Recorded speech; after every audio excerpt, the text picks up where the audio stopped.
अस्सलाम वालेकुम। ये पुरअसरार और दिल को छू लेने वाली कहानी हमें सरगोधा के एक नवाही गांव से जनाब काशिफ महमूद साहब ने भेजी है।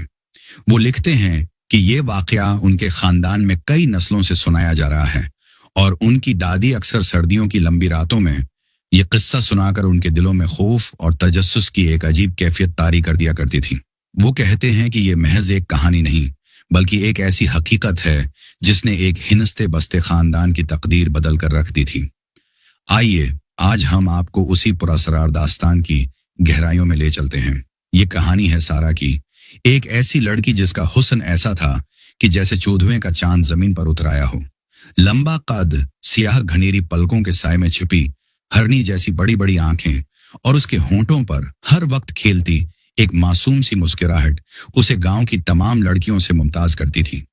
मगर सारा की एक आदत थी जो उसे सबसे जदा करती थी और वो थी बारिश से उसका जुनून की हद तक इश्क। जब भी आसमान पर काले बादलों के लश्कर जमा होते, ठंडी हवाएं चलने लगती और फजा में गीली मिट्टी की सूंधी महक फैलती, सारा के दिल में एक अजीब सी हलचल मच जाती। वो घर के सारे काम काज छोड़कर बेताबी से पहली बूंद के गिरने का इंतजार करती और जैसे ही रमझम शुरू होती वो किसी हरनी की तरह कुलाचें भरती हुई घर की छत की तरफ दौड़ पड़ती। बारिश में भीगना, आंखें बंद करके बूंदों को अपने चेहरे पर महसूस करना और बादलों से बातें करना उसका महबूब तरीन मुशगला था। उसकी माँ रजिया बेगम अक्सर उसे टोकते, एरी सारा, यूं हर वक्त बारिश में भीगने से बीमार पड़ जाएगी, कुछ तो अपनी जवानी का ख्याल कर। मगर सारा हंस कर कहती, उम्मा, बारिश की बूंदें बीमारी नहीं शफा लाती हैं। ये तो आसमान से गिरता हुआ नूर है जो रूह को धो देता है। उनके घर के पछवाड़े में कुछ फासले पर एक बहुत बड़ा और कदीम आम का दरख्त था। वो दरख्त इतना घना और फैला हुआ था कि दिन के वक्त भी उसके नीचे अंधेरा छाया रहता था। गांव के बुजुर्ग उस दरख्त के बारे में अजीब और गरीब कहानियां सुनाते थे। कोई कहता कि रात को इस पर से रोने की आवाजें आती हैं, तो कोई कसम खाकर कहता कि उसने शाखों पर किसी सफेद साए को बैठे देखा है। इस दरख्त को गांव वाले जन्नात वाला दरख्त कहते थे और शाम ढलने के बाद कोई उसके करीब से गुजरने की हिम्मत नहीं करता था। इस दरख्त पर दरहकीकत एक जिन का बसेरा था, मगर वो कोई आम जिन नहीं था। वो हजारों साल पुराना, अपनी जनात बरादरी का एक शहजादा और बेपुनाह ताकतों का मालिक था। उसका नाम जारून था और उसकी जिंदगी सदियों के सुकूत और तन्हाई में गुजरी थी और वो इंसानी दुनिया और उसकी मखलूक से बेजार सा हो चुका था। फिर एक दिन मौसम ने अंगड़ाई ली। दोपहर से ही आसमान गहरे सरमई बादलों से ढक गया था। ठंडी तेज हवाएं चलने लगी और देखते ही देखते मोतियों जैसी बूंदें जमीन पर गिरने लगे। सारा अपनी फितरत के हाथों मजबूर भागती हुई छत पर जा पहुंची। उसने अपने दुपट्टे को हवा में लहराया और आंखें बंद करके बारिश की बूंदों को अपने चेहरे पर महसूस करने लगी। वो हर फिक्र से आजाद किसी छोटी बच्ची की तरह कहकाए लगाती, घूमती और नाचती रही। उसके गैले बाल उसकी कमर पर लहरा रहे थे और बारिश के पानी से भीगा उसका वजूद एक अजीब सी पाकीज़गी और दलकशी का मंजर पेश कर रहा था। उसी आम के दरख्त पर बैठे जारून की नजर सारा पर पड़ी। उसने हजारों सालों में उनगंत इंसान देखे थे, मगर आज तक उसकी नजरों से ऐसा हुस्न, ऐसी मासूमियत और ऐसी वालहाना कैफियत नहीं गुजरी थी। सारा का बारिश से इश्क, इसका बेसाख्तापन और उसकी रूह की पाकीज़गी ने जारून के हजारों साल सकूत को तोड़ दिया। वो खुद को रोक ना सका और एक लम्हे में अपनी जगह से उठकर हवा की लहरों पर सवार होकर सारा के पास छत पर पहुंच गया। वो जाहिर नहीं हुआ, मगर एक गैर मरी वजूद की सूरत में उसके इर्द गिर्द मंडलाने लगा। सारा जब नाचते हुए घूमती तो उसे कभी कभार अपने गालों पर एक ठंडा सरसराता हुआ लम्स महसूस होता, जैसे हुआ का कोई झोंका नहीं बल्कि किसी ने बहुत नरमी से उसे छुआ हो। कभी उसे लगता जैसे उसके बालों में किसी ने अंगलियां फेरे हों। उसे एक अजीब सा नाकाबिले बयान एहसास घेर लेता, जैसे कोई है, कोई बहुत करीब है जो उसे देख रहा है। इस एहसास में खौफ नहीं बल्कि एक पुरअसरार सी कशिश थी। इसी दौरान नीचे से उसकी माँ की आवाज आई और सारा न चाहते हुए भी नीचे चली गई। मगर उस दिन के बाद कुछ भी पहले जैसा नहीं रहा। जारून, जो सारा की मोहब्बत में पहली नजर में ही गिरफ्तार हो चुका था, अब हर लम्हा उसके आसपास रहने लगा। वो साए की तरह उसके साथ होता मगर नजर न आता। वो अपनी मौजूदगी का एहसास दिलाने की कोशिश करता। कभी सारा के कमरे में अचानक संदल और गुलाब की मिली जली खुशबू फैल जाती, हालांकि वहां दौड़ दौड़ तक किसी इत्र का निशान न होता। कभी उसकी किताबें खुद ब खुद खुलकर उसके पसंदीदा सफ़े पर रख जाती। शुरू शुरू में सारा ने इन बातों को अपना वहम समझकर नजरअंदाज कर दिया, मगर आहिस्ता आहिस्ता ये वाकयात बढ़ने लगे और उसकी कैफियत भी बदलने लगी। उसे अब शद्दत से ये एहसास होने लगा था कि वो अकेली नहीं है। कोई गैर मरी हस्ती है जो हर वक्त उसकी निगरानी करती है, उसका ख्याल रखती है। ये अनदेखी ताकत उसे हर मुश्किल और परेशानी से भी बचाती। एक दिन वो सीढ़ियों से नीचे उतर रही थी कि उसका पांव फसला और वो गिरने ही वाली थी कि उसे लगा जैसे किसी ने उसे कमर से पकड़कर सहारा दिया हो। एक बार वो बाजार से लौट रही थी कि एक तेज रफ्तार टांगा इसकी तरफ लपका। सारा खौफ से आंखें बंद करके वहीं जम गई, मगर फिर उसे महसूस हुआ जैसे किसी ने उसे बाजू से पकड़कर एक झटके से पीछे खींच लिया हो। अब सारा के दिल से खौफ का उंसुर मुकम्मल तौर पर निकल चुका था और उसकी जगह एक शदीद तजस्सुस और एक अजीब सी अपनायत ने ले ली थी। वो जानना चाहती थी कि ये कौन है जो उसका इतना ख्याल रखता है। उसे अब उस अनदेखे वजूद की मौजूदगी से एक निशा सा होने लगा था। जब भी वो इसकी कुर्बत महसूस करती, उस पर एक मदहोशी सी छा जाती। वो अक्सर अपनी ही दुनिया में खोई रहती, खुद से बातें करती, बिलावजा मुस्कुराती और गंगनाती रहती। सारा की ये बदलती हुई हालत उसके वालिदीन अहमद साहब और रजिया बेगम के लिए शदीद तशवीश का बायस बनने लगी।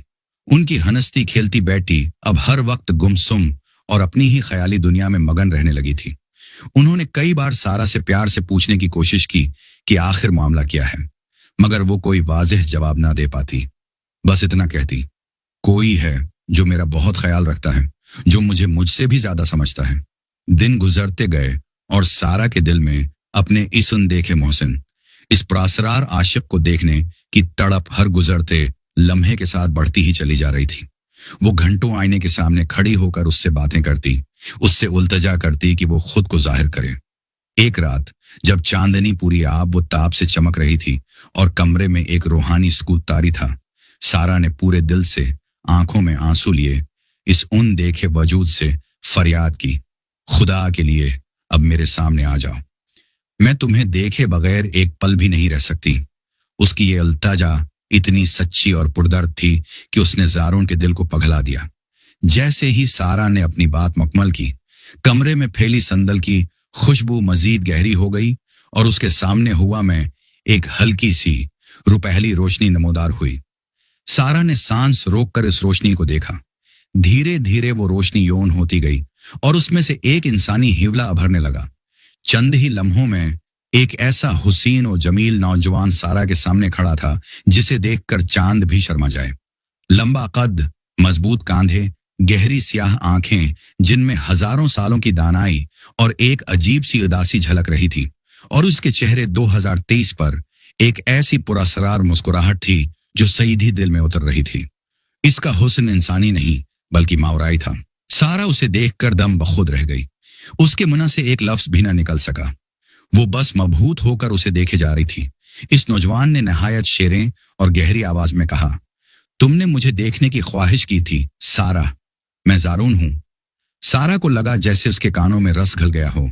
वो उसे देखते ही, उसकी आवाज सुनते ही उस पर अपना सब कुछ वार बैठी, और यहीं से उनके दरमियान एक ऐसे अनोखे आतशें और पुरअसरार इश्क का आगाज हुआ जिसने दोनों दुनियाओं की सरहदों को मिटा देना था। ज़ारून के जाहिर होने के बाद सारा की दुनिया ही बदल गई। वो अब तन्हा नहीं थी, उसका पुरअसरार आशिक अब हर वक्त उसके साथ था। ज़ारून, जो खुद भी सारा की मासूमियत और पाकीज़ा मोहब्बत पर अपनी हजारों साला जिंदगी निछावर कर चुका था, अब अपनी तमाम हदें और कवानीन तोड़ चुका था। हर रात जब दुनिया नींद की आगोश में चली जाती, ज़ारून सारा के कमरे में आता। वो उसे अपनी तलस्माती दुनिया की सैर को ले जाता। वो सारा का हाथ थामता और पलक झपकते ही वो दोनों एक ऐसी दुनिया में होते जिसका तसव्वुर भी किसी इंसान ने नहीं किया था। ज़ारून उसे परों वाले घोड़ों पर बैठाकर कहकशाओं की सैर कराता, जहां सितारे जगनुओं की तरह उनके उर्द-गर्द रक्स करते। वो उसे ऐसे बागात में ले जाता जहां फूलों से रोशनी फूटती थी और उनकी खुशबू रूह को सरशार कर देती थी। उसने सारा को गाते हुए झरने दिखाए जिनके पानी से मौसीकी की लहरें उठती थीं। सारा इस तलस्माती दुनिया में जाकर अपने सारे दुख, अपनी सारी परेशानियां भूल जाती।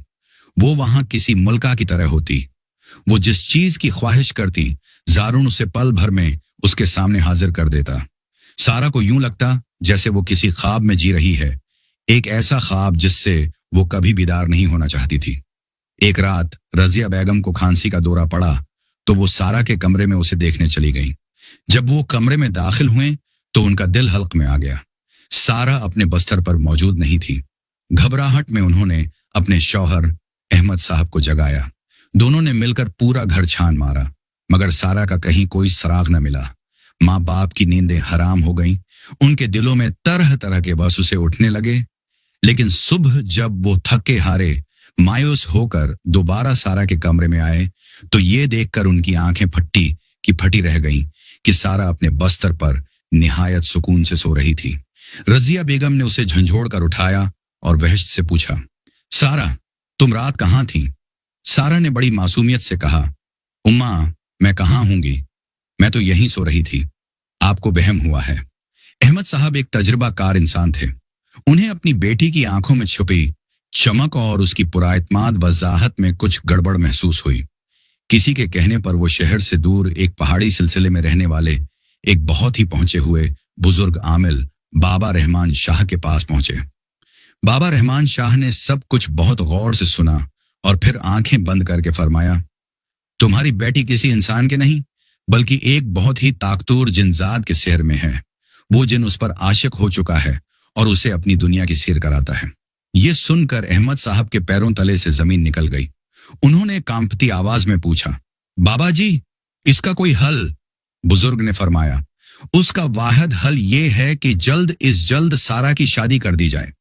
जब वो निकाह के मुकद्दस बंधन में बंध जाएगी तो उस पर से इस जिन का असर खुद ब खुद खत्म हो जाएगा। जब सारा को अपने वालिदीन के इस फैसले का इल्म हुआ तो उस पर जैसे क़यामत टूट पड़ी। इसी रात जब जारून आया तो सारा ने रोते हुए उसे सब कुछ बता दिया।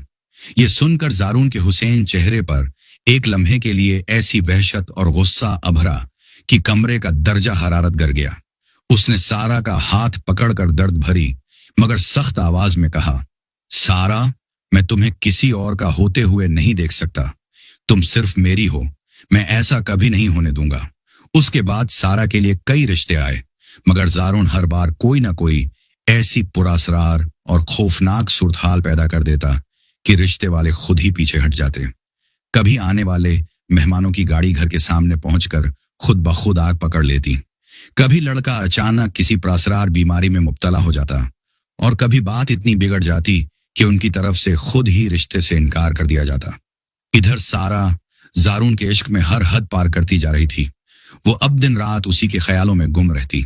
उसने खाना पीना तकरीबन तर्क कर दिया था। उसकी आंखों के गर्द गहरे स्याह हल्के पड़ गए थे और उसका चेहरा हर वक्त जर्द रहता था। वो घंटों एक ही जगह बैठी खिलाओं में घूरती रहती। उसकी हालत किसी मजजूब जैसी हो गई थी जिसे दुनिया व माफिया की कोई खबर न हो। सारा के वालिदीन की परेशानी अब बेबसी और मायूसी की आखिरी हदों को छू रही थी। वो अपनी बेटी को अपनी आंखों के सामने रोज बरोज घलते और एक जिंदा लाश बनते देख रहे थे, लेकिन वो कुछ भी करने से कासिर थे। जब सारा के वालिदीन की तमाम उम्मीदें दम तोड़ गईं तो किसी ने उन्हें एक बहुत ही ताकतवर और सुफली उलूम के माहिर आमिल कमाल शाह का बताया, जो जनात को काबू करने में अपना सानी नहीं रखते थे। अगरचा अहमद साहब ऐसे आमिलों से दूर रहते थे, लेकिन बेटी की हालत ने उन्हें ये आखिरी रास्ता अपनाने पर मजबूर कर दिया। वो कमाल शाह के आस्थाने पर पहुंचे जो शहर से बहुत दूर एक वीरान इलाके में था। कमाल शाह एक हैबत नाक शक्ल और सूरत का मालिक था जिसकी आंखों में एक अजीब सी चमक और बेरहमी थी। उसने सारा के वालिद की बात सुनी और उनके साथ उनके घर आया। कमाल शाह ने सारा को देखते ही सूरत हाल की नजाकत को भानप लिया। उसने कहा, उस लड़की पर आशिक जिन कोई मामूली मखलूक नहीं, ये जनात की शाही नस्ल से है और बेपनाह ताकत का मालिक है। उसे काबू करना आसान नहीं होगा मगर नामुमकिन भी नहीं। उसने एक तवील और मुश्किल अमल शुरू किया। उसने कमरे के बीच में एक हिसार खींचा और खौफनाक आवाज में कुछ पढ़ना शुरू कर दिया। कमरे में धुआं भर गया और सारा जो नीम बेहोशी की हालत में थी, अचानक चीखने लगी। उसकी आवाज बदल चुकी थी। वो अब सारा की नहीं, बल्कि एक मर्दाना गुर्जदार आवाज थी जो कह रही थी, छोड़ दो उसे, मेरे रास्ते से हट जाओ वरना जलाकर राख कर दूंगा। ये जारून था जो सारा के जिस्म के जरिए बोल रहा था। उसके बाद आमिल और जिन के दरमियान एक गैर मरी जंग शुरू हो गई। कमरे में चीजें हुआ में उड़ने लगीं, दीवारों पर दुराड़ें पड़ गईं और बल्ब टूट कर बिखर गए। जारून ने भरपूर मुजाहमत की, लेकिन कमाल शाह भी अपनी जगह उटल था। उसने अपनी तमाम शैतानी ताकतें इस्तेमाल की और घंटों की जदोजहद के बाद बलाखिर वो जारून को कमजोर करने में कामयाब हो गया। जब जारून किसी तरह न माना तो कमाल शाह ने एक सख्त फैसला किया। उसने एक खास मंत्र पढ़कर एक शीशे की बोतल पर फूंका और अपनी तमाम रूहानी कुव्वत से जारून की रूह को इस बोतल में कैद कर लिया। एक लम्हे के लिए सारा का जिस्म बरी तरह तड़पा और फिर वो बेहोश होकर गिर गई। कमाल शाह ने बोतल का ढक्कन मजबूती से बंद किया और अहमद साहब से कहा, उसे आज रात ही शहर से गुजरने वाले दुनिया में सबसे गहरी जगह पर फेंक आओ ताकि ये दोबारा कभी आजाद न हो सके। अहमद साहब ने कांपते हाथों से वो बोतल ली और उसी रात उसे दरिया बर्द कर दिया। जारून के जाने के बाद सारा की हालत आहिस्ता आहिस्ता बेहतर होने लगी। उसके वालिदैन ने सुकून का सांस लिया और उसके लिए एक अच्छा रिश्ता देखकर उसकी शादी की तैयारियां शुरू कर दें। उन्हें लगा कि अब उनकी बेटी की जिंदगी मामूल पर आ जाएगी, मगर वो नहीं जानते थे कि तकदीर ने कुछ और ही लिख रखा था। दूसरी तरफ जिस दरिया में जारून को कैद करके फेंका गया था, वहां एक मछलीरा रोज मछलियां पकड़ने आता था। एक दिन उसका जाल जब उसने खींचा तो उसमें मछलियों के साथ वो अजीब सी पुराने तर्ज की बोतल भी फंस कर आ गई। मछीरे ने सोचा शायद बोतल में कोई खजाना हो। उसने तजस्सुस में बोतल का ढक्कन खोल दिया। जैसे ही उसने ढक्कन खोला, एक जोरदार धमाके जैसी आवाज आई और सियाह धुआं तेजी से बोतल से निकलकर एक इंसानी शक्ल अख्तियार कर गया। यह जारून था, मगर अब उसकी आंखों में मोहब्बत की जगह शदीद गुस्सा, नफरत और इंतकाम के शौले दहक रहे थे। कैद के अजाब और सारा को खो देने के गम ने उसे बदल कर रख दिया था। वो अपनी आजादी के फौरन बाद हवा से भी तेज रफ्तारी से सारा की तरफ रवाना हुआ। उधर सारा के घर में मेहंदी की रस्म हो चुकी थी और अगले दिन बारात आनी थी। सारा घर मेहमानों से भरा हुआ था। रात को जब सब लोग थक हार कर सो गए तो जारून एक साए की तरह खामोशी से सारा के कमरे की खिड़की से अंदर दाखिल हुआ। सारा, जो अपने बस्तर पर जाग रही थी और अपनी किस्मत पर आंसू बहा रही थी, ने उसे देखा तो एक लम्हे के लिए हैरत और खौफ से साकित रह गई। फिर उसके चेहरे तीन पर एक अजीब सी तस्कीन और खुशी की लहर दौड़ गई। आंखों में आंसू लिए उसने कांपती आवाज में कहा, जारून, तुम आ गए। जारून के चेहरे पर इस बार मुस्कुराहट नहीं, बल्कि एक गहरा दर्द और इज्म था। उसने एक लम्हा भी जाया नहीं किया। वो आगे बढ़ा और सारा से पूछा, सारा, क्या तुम मेरे साथ चलोगी एक ऐसी दुनिया में जहां हमें कोई जद्दा नहीं कर सकता? लेकिन याद रखना, अगर तुम एक बार मेरे साथ चली गई तो फिर वापसी का कोई रास्ता नहीं होगा। सारा ने एक पल के लिए भी नहीं सोचा। उसने अपने आंसू पूंछे और एक पुरज़्म आवाज में कहा, मैं उस दुनिया में तुम्हारे बगैर एक पल भी नहीं रहना चाहती। मुझे ले चलो जारून, मुझे यहीं ले चलो। ये उसका अपना फैसला था, इसकी अपनी आजाद मर्जी थी। जारून ने उसका हाथ थामा, उसे अपनी बानाहों में भरा और खिड़की से बाहर छलांग लगा दी। वो दोनों रात की तारीकी में ऐसे गायब हो गए जैसे कभी थे ही नहीं। सुबह जब सारा को उसके कमरे में न पाया गया तो घर में कहराम मच गया। हर कोई समझा कि शायद वो अपनी नापसंदीदा शादी की वजह से कहीं चली गई है, मगर अहमद साहब और रजिया बेगम का दिल किसी अनहोनी के खौफ से लर्ज रहा था। उन्होंने फौरन कमाल शाह को दोबारा बुलवाया। कमाल शाह जब सारा के कमरे में दाखिल हुआ तो उसने आंखें बंद की और फिर एक झटके से आंखें खोलकर कहा, वो वापस आ गया था और इस बार वो तुम्हारी बेटी को जबरदस्ती नहीं बल्कि उसकी अपनी मर्जी से ले गया है। अहमद साहब ने रोते हुए पूछा, शाह जी, क्या वो वापस आ सकती है? आप कुछ करें, उसे वापस लाएं। कमाल शाह ने अफसोस से सिर हिलाते हुए कहा, अब कुछ नहीं हो सकता। वो उसे जिस तलस्माती दुनिया में ले गया है वहां मेरी या किसी भी इंसानी ताकत की रसाई मुमकिन नहीं। जब कोई इंसान अपनी आजाद मर्जी से जन्नत की दुनिया में जाने का फैसला कर ले तो उसे कोई वापस नहीं ला सकता। तुम्हारी बेटी ने अपनी दुनिया खुद चुनी है, अब उसे भूल जाओ, क्योंकि वो जहां गई है अपने आशिक के साथ हमेशा खुश रहेगी। ये सुनकर सारा के वालिदैन के पैरों तले से जमीन निकल गई। उनकी उम्मीद की आखिरी किरण भी बुझ चुकी थी। उनकी बेटी हमेशा के लिए उनसे बिछड़कर एक ऐसी अनदेखी दुनिया में जा चुकी थी जहां से वापसी का कोई रास्ता ना था। सारा और उसकी मोहब्बत में दीवाने जिनजारून की कहानी एक ऐसी दास्तान बनकर रह गई जहां इंसानी दुनिया की हदें मोहब्बत के आगे पिघल गईं। ये एक ऐसे इश्क की कहानी थी जो जमान व मक्कां, नस्ल व नवा और दुनियाओं की सरहदों से मावरा थी।